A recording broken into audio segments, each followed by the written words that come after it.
Good morning student. आज मैं आप लोगों को क्लास 7 हिस्ट्री चैप्टर 1 के जो रिमेनिंग पार्ट्स के नोट्स बच गए थे वो आज कंप्लीट कराने जा रही हूँ।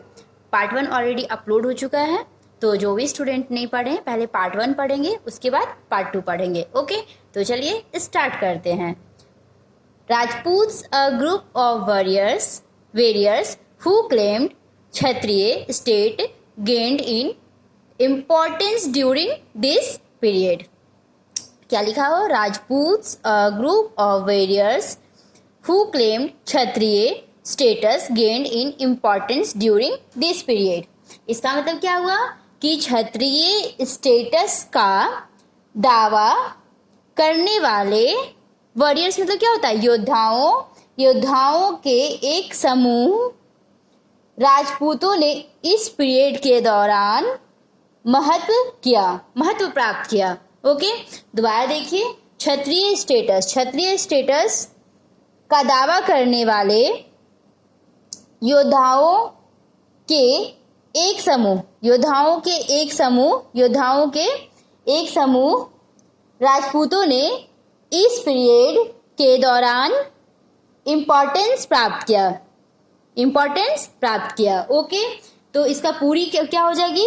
क्षत्रिय स्टेटस का दावा करने वाले योद्धाओं के एक समूह राजपूतों ने इस पीरियड के दौरान महत्व प्राप्त किया। ओके, चलिए नेक्स्ट पॉइंट।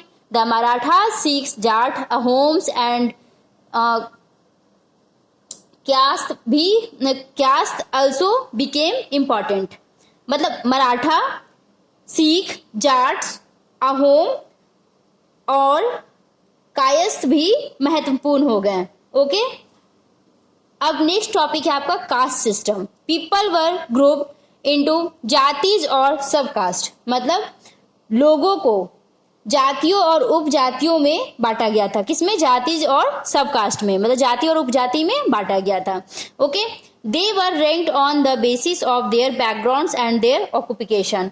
उनकी बैकग्राउंड और उनके ऑक्यूपेशन मतलब व्यवसाय की बेसिस पर उन्हें रैंक दिया गया। ओके, उन्हें रैंक दिया गया। उनकी बैकग्राउंड और उनके ऑक्यूपेशन के बेसिस पर उन्हें रैंक दिया गया। Okay, jatis formed their own rules and regulation to manage the conduct of their members. Jatis ने अपने सदस्यों के रेगुलेशन का मैनेज करने के लिए अपने खुद के नियम और कानून बनाए। ओके, जातिज ने अपने सदस्यों के रेगुलेशन का मैनेज करने के लिए अपने खुद के नियम और कानून बनाए। Okay,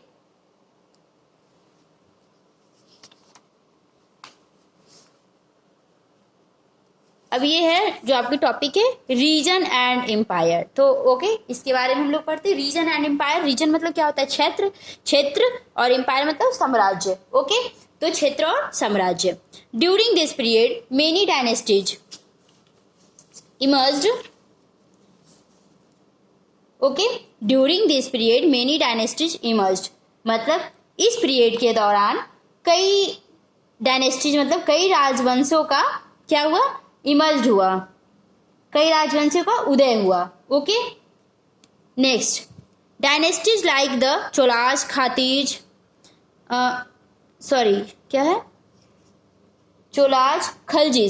खलजीज, Tughluqs and Mughals were able to build an empire that was pan regional, cover diverse regions. मतलब चोल, खलजीज, तुगलक और मुगलों जैसे डायनेस्टीज मतलब राजवंश, डायनेस्टीज का होता है राजवंश, एक ऐसे एम्पायर का निर्माण करने में सक्षम थे जो पैन रीजनल था और कवर डाइवर्स रीजनल को कवर करता था। मतलब कवर डाइवर्स रीजनल को कवर करता था मतलब विविध क्षेत्रों को और भी जगहों को वो कवर करते थे। ओके,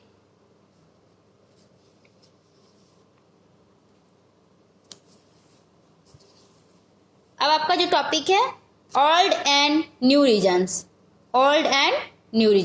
ओके, तो इसके बारे में पढ़ते हैं ओल्ड एंड न्यू रीजन्स।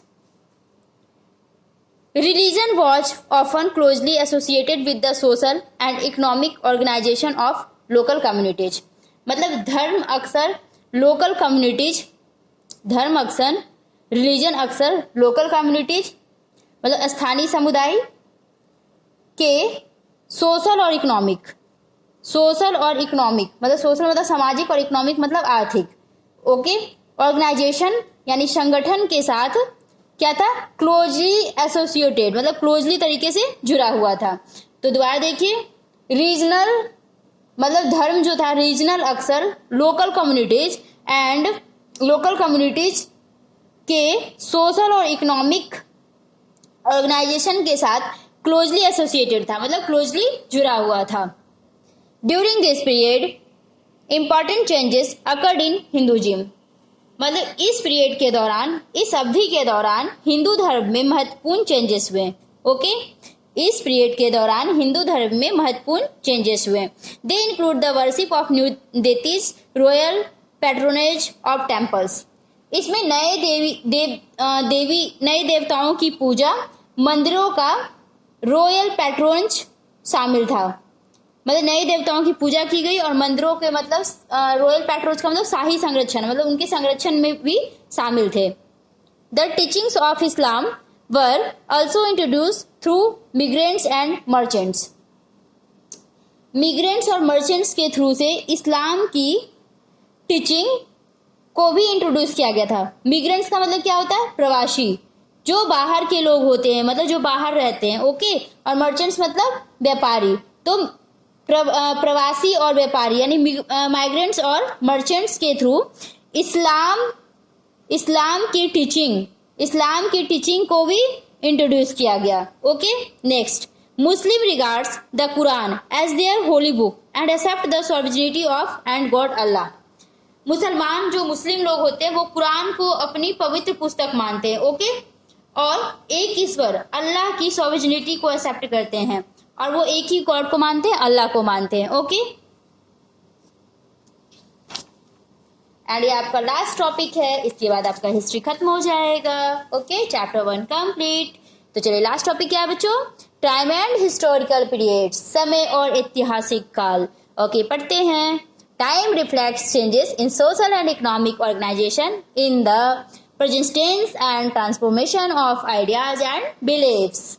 मतलब समय और सामाजिक और आर्थिक संगठन में टाइम है ना, time social and economic organisation मतलब टाइम सोशल और इकोनॉमिक ऑर्गेनाइजेशन मतलब संगठन में आइडियाज एंड बिलीव्स मतलब विचारों और विश्वासों की ट्रांसफॉर्मेशन और परिवर्तन को क्या होता है, ट्रांसफॉर्मेशन मतलब दर्शाता है। दोबारा से सुनिए, टाइम्स सोशल और इकोनॉमिक ऑर्गेनाइजेशन में आइडियाज और बिलीव्स मतलब विचारों और विश्वासों की ट्रांसफॉर्मेशन मतलब दृढ़ता और परिवर्तन को दर्शाता है। Okay, British historians divided India's history into 3 periods, Hindu, Muslim and British, based on the idea that the religion of rulers. मतलब ब्रिटिश हिस्टोरियंस ने भारत के इतिहास को 3 पीरियड में विभाजित किया, हिंदू, मुस्लिम और ब्रिटिश, बेस्ड ऑन मतलब इस विचार के बेस पर शासकों का धर्म, okay, religion of rulers. Okay, अब लास्ट टॉपिक बस बचा हुआ है। Modern historians focus on economic and social factors dividing history into ancient, medieval and modern periods. Okay, मतलब आधुनिक इतिहासकार, मॉडर्न हिस्टोरियंस किस पे फोकस कर रहे थे, ये कर रहे थे आपके सोशल और इकोनॉमिक। तो मॉडर्न हिस्टोरियंस सोशल और इकोनॉमिक फैक्टर पर फोकस करते थे। ओके, और हिस्ट्री को किसमें बांटा गया है, देखिए, एंशिएंट का मतलब होता है प्राचीन, मेडिएवल का मतलब होता है मध्ययुगीन और मॉडर्न पीरियड्स का मतलब होता है आधुनिक। तो इसको 3 भागों में डिवाइड किया गया। ओके बच्चों, bye bye, take care, have a nice day, bye.